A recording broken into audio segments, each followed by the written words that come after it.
Abbiamo appena passato il passo dell'Agnella. Adesso c'è l'ultimo tratto di risalita. È il più impegnativo della giornata.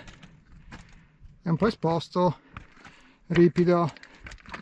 Qualche tratto bisogna aiutarsi con le mani.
Sì.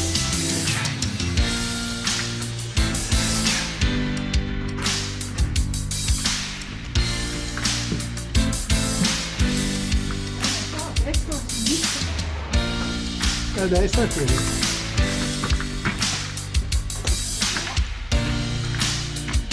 No, è di là. Sì. Di qua è chiuso. Non si vede niente. Poi? Ecco. C'è un po' di affollamento. Vai, senta questo.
E dopo questo bellissimo tratto attrezzato con tanto di galleria, siamo arrivati al cibo austriaco. L'Ortigara è a 10 minuti lì.